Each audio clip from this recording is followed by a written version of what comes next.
What is going on, guys? My name is Kenji. Welcome back to the channel. Hope it's not the first time that you're watching one of my videos, but just in case it is, I'm a fourth year medical student and biomedical science graduate studying King's College London, and you guys have seen my day in the life working, grinding out to medical school. But one thing you guys have never actually seen is what my day is like in medical school during the weekend. So hopefully in this video, I'll take you guys through it. So I'm going to start off the video by pretending to wake up, but hopefully showing it very accurately. This morning, I decided to wake up a little bit later at 9 a.m. since it was a weekend. The first thing I did was make my bed and head over to the kitchen to have my breakfast.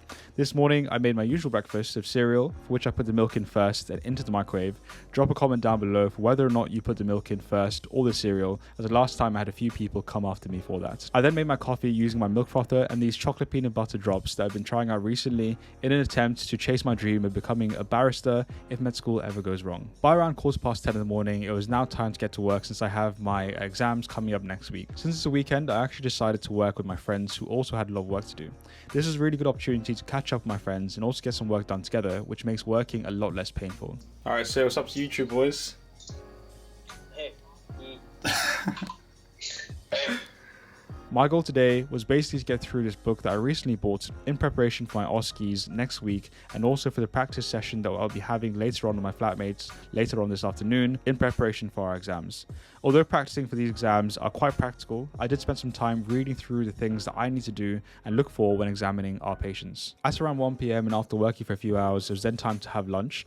On this particular day, I decided to have my meal prep, which was chicken wings and rice and also a small salad, which I meal prepped the weekend before. As you guys know, I meal prep all of my meals a week in advance, and if you guys want to check out the video that I made on how I meal prep for medical school, then that will be linked up above. My lunch break was around 1 hour long, and during that lunch break, I also continued to catch up with all my friends, as I mentioned before, in preparation for the next working session, which was OSCE practice. At around 2:15, it was time to get back to work and work on my OSCEs. By the way, if you've never actually heard what OSCEs is, OSCEs stand for Objective Structured Clinical Examinations, and they're basically the physical, practical examinations that we have in medical school, which are in contrast to our written theory kind of exams that we have as well during the year. During the session, my flatmates and I took turns being the doctor, patient, and examiner, and went through the things that we thought we might struggle with most during our OSCE exam next week.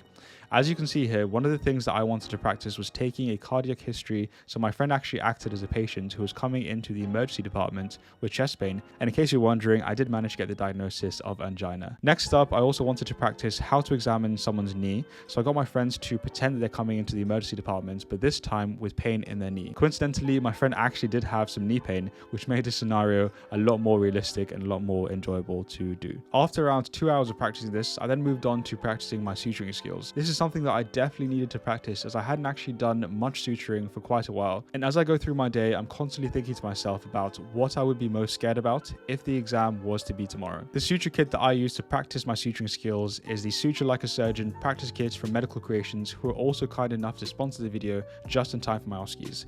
It's actually the only suture pad that includes both a vertical mesh and a horizontal mesh. This improves the durability and makes it much less prone to ripping compared to other brands on the market that I've previously used myself. The suture kit comes with a complimentary suturing techniques ebook that highlights the most important suturing techniques used by doctors and nurses, which is really helpful when I'm practicing my OSCEs. They also give you access to a suturing video series created by Dr. Buck Parker, who is a surgeon in the United States who uses this specific kit to demonstrate specific suturing techniques. Importantly, they also have excellent customer service and answer all of the emails, and they also offer a money-back guarantee in case anyone isn't happy with the kit. This is actually really important for me because the number of times I've had to contact customer services because the kits haven't been working or the kits ended up ripping is actually crazy. If you'd like to check this kit out for yourself in preparation for your own OSCEs, or maybe as a present to one of your friends who are also medics or nurses, then I managed to get a code to help you guys out and give you guys 15% off your entire order, and I'll leave a link in the description for access to their website. At 5:30 p.m, I decided to actually stop working and take some time to just chill and enjoy the rest of the evening. Time for a quick workout, guys, and I thought I'll show you my workup setup for the last couple of months because of COVID. So obviously I can't go to the gym, so I invested in these I don't know what they're called. I think they're called adjustable dumbbell weights. And the really cool thing about this is that they go all the way up until 24 kilos. And all I have to do to change the weight is just twist it to 24 kilos. So as you can see over here, now it's on 20. I can twist it to 24 like that and put it all the way down till 2 kilos. So the weights actually go up in increments of 2, which is amazing. So I have 2 to 24 kilos here in each hand as well, which is so amazing. And as well as that, I also invested in a one of these benches from Amazon. So I have a little bench here right next to my bed. And that's my setup so far. It's been amazing because of COVID, and it means that I can actually get a workout in when I otherwise wouldn't. So time to get started. Let's go ahead. Because of COVID, I've sadly been working out in my room, but it's actually been really good to still be able to work out even though the gyms are closed. Today I had a really good session training chest and triceps. My room has literally turned into my office, my gym, studio, and so much more. It's literally crazy. After my workout, it was 6:30 p.m, which was then time for dinner, which was thankfully provided by my flatmate Angelo. Angelo actually provided a tuna baked sandwich for all of us for dinner, which was absolutely amazing. Guys, one of the most amazing things about living outside of London with other medics is the community feeling.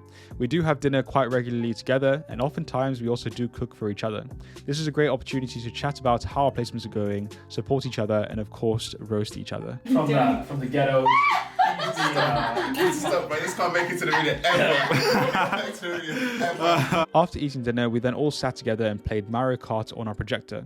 Honestly, it's crazy how a bunch of soon-to-be doctors can get so competitive over a game of cartoon characters, but if you've played Mario Kart before, then you know the vibes. Make sure to comment down below if you actually have played Mario Kart before, and also who your favorite character to use was. I'd definitely be interested to know. And in case you're wondering, mine is actually Wario, and I'll leave you to think about why that might be. After Mario Kart, a few of my friends from home messaged me and told me that they're actually online playing Warzone. So I ended up playing Warzone with them until around 1 a.m. when I finally decided that it was enough. Catching up with my friends while shooting was such a good way to end the day, and we even managed to get a final win to end it off nicely. If you guys have been watching this until the very end, then shout out to you. I want to thank you so much for watching and joining me on a weekend in my life. If you liked the video, please make sure to drop the video a like down below. Make sure you're subscribed as well. Turn on notifications so you know when I'm posting, and let me know in the comments down below of what you thought about it. If you like these day in the life videos, then here are some other day in the lives that I've done previously, and hopefully you'll enjoy them too.